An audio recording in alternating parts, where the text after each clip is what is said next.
एक विपक्ष ने अलायंस बना लिया, इंडिया अलायंस। कोऑर्डिनेशन कमेटी की मीटिंग हो गई, एंकर्स के बायकॉट का भी फैसला हो गया, लेकिन common minimum program, seat sharing, मुद्दों को लेकर एकजुटता, महंगाई, बेरोजगारी को लेकर एकजुटता, सड़कों पर आपका जनता के बीच नजर आना, क्योंकि 2014 से पहले की तस्वीर तो आपको भी याद होगी, सिलेंडर को लेकर, पेट्रोल को लेकर, जब अभी जो वर्तमान में मंत्री है भारत सरकार में, वो किस तरीके से सड़कों पर निकलते थे। इंडिया अलायंस के नेता सड़कों पर नजर नहीं आ रहे।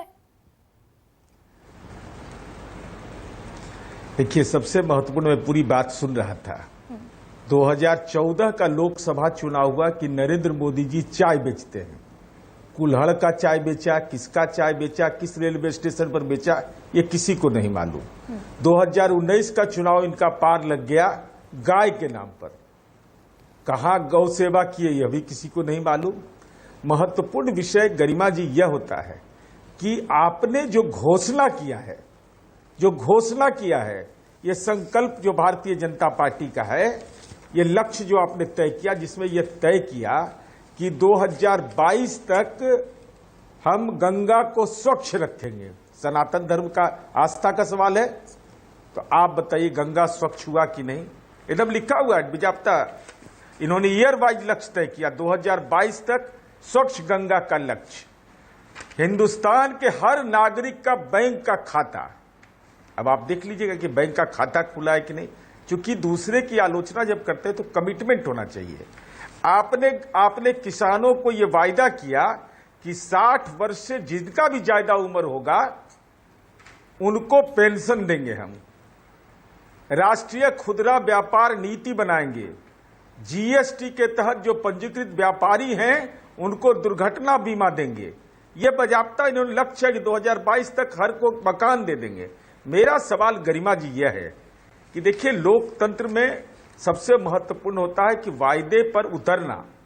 भाई, आपने कमिटमेंट अगर रोजगार का किया, जो पहले भी मैंने आपके चैनल पर बताया था, भाई पार्लियामेंट में ये कबूल कर रहे हैं कि अब तक 27 जुलाई 2022 का ये पार्लियामेंट का दस्तावेज है, ये मेरा नहीं है।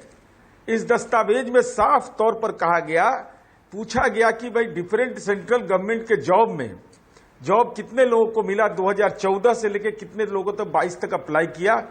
22,05,99,218 नौकरी कुल आपने दिया 7,22,311। तो आपने तो कहा था कि 2 करोड़ रोजगार देंगे। ये सरकारी नौकरियों के डेटा है। अब देश के अंदर में आप तो राष्ट्रीय सुरक्षा का मामला पर बहुत चिंतित रहते हैं। देश के सैन्य पुरुषार्थ पर पार्लियामेंट में आप कबूल कर रहे हैं कि अर्धसैनिक बल में 1,27,049 पद खाली है। हम लोग बिहार के लोग हैं गरिमा जी, अब कोई बिहार का बेटा बैंकिंग की तैयारी करते नहीं दिखता है, मुझे नहीं दिखता है, क्योंकि बैंकिंग में निकलता ही नहीं है। 3 लाख से ज्यादा पद रेलवे में खाली है। भैया, तो आपने तो, हमारा कहना है कि आपने अगर कमिटमेंट किया तो कमिटमेंट के आधार पर तो इंडिया गठबंधन इन्हीं मानकों पर तय करेगा ना।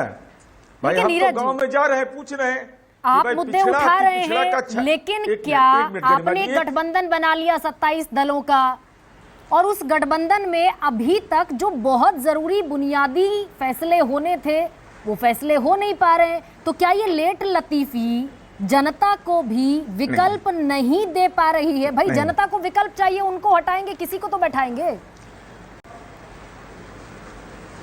नहीं, बिल्कुल। देखिए, अभी माननीय सोनिया गांधी जी ने जो विभिन्न बिंदुओं की ओर लिखा, इंडिया गठबंधन की बैठक हुई। सोनिया जी को अधिकृत किया गया कि आप पार्लियामेंट का जो आगामी सत्र है, जिसका जानकारी अब मिल रहा है, देश के अंदर में पहली बार हुआ है कि महामहिम राष्ट्रपति का कल अधिसूचना जारी होता है 2 सितंबर को, और 31 तारीख को संसदीय कार्य मंत्री कहते हैं कि विशेष सत्र होगा, राष्ट्रपति बोलती है कि सत्र होगा। तो सोनिया जी को अधिकृत किया गया था कि मुद्दों पर आप तय करिए।